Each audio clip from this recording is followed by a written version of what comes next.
പാറശാല ഷാരോൺ വധക്കേസിൽ പ്രതി ഗ്രീഷ്മയ്ക്ക് വധശിക്ഷ വിധിച്ച് കോടതി. നെയ്യാറ്റിൻകര അഡീഷണൽ സെഷൻസ് കോടതിയാണ് ശിക്ഷ വിധിച്ചത്. കാമുകൻ ഷാരോണിന് കഷായത്തിൽ കളനാശിനി കലർത്തി കൊലപ്പെടുത്തിയെന്നാണ് കേസ്. അമ്മാവൻ നിർമ്മലകുമാർ നായർക്ക് 3 വർഷം തടവും വിധിച്ചു.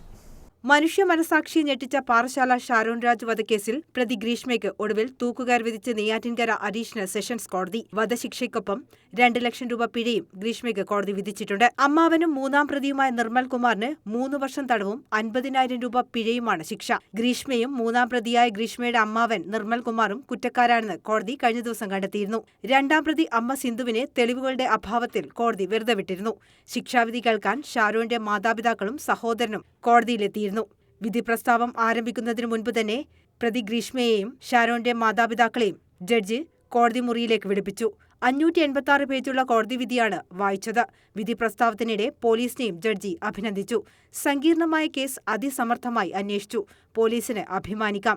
അന്വേഷണ സംഘത്തിനും പ്രത്യേക അഭിനന്ദനം. മീഡിയ നോക്കിയല്ല, മെറിറ്റ് നോക്കിയാണ് വിധി പ്രസ്താവമെന്നും ജഡ്ജി പറഞ്ഞു. അതിവിദഗ്ധമായ കൊലയെന്നാണ് ജഡ്ജി നിരീക്ഷിച്ചത്. പ്രായത്തിന്റെ ഇളവ് ഗ്രീഷ്മയ്ക്ക് നൽകാനാവില്ല. കൊല്ലപ്പെട്ട ഷാരോണിനും സമാന പ്രായമാണ് എന്നത് കണക്കിലെടുത്താണിത്. മരണക്കിടക്കയിൽ പോലും ഷാരോൺ ഗ്രീഷ്മയെ സംശയിച്ചില്ല. പ്രണയത്തിന്റെ ആഴമാണ് വ്യക്തമാക്കുന്നത്. ഗ്രീഷ്മയെ സംശയത്തിൽ നിർത്താൻ ഷാരോൺ തയ്യാറായില്ലെന്നും വിധി പ്രസ്താവത്തിൽ പറയുന്നു. 2022 ഒക്ടോബർ 14 ഷാരോണിനെ വീട്ടിലേക്ക് വിളിച്ചു വരുത്തി ഗ്രീഷ്മ വിഷം കലർത്തിയ കഷായം നൽകുകയായിരുന്നു. ഒക്ടോബർ 25 ചികിത്സയിലിരിക്കെ ഷാരോണിന്റെ മരണം സംഭവിച്ചു. News desk Kannur vision.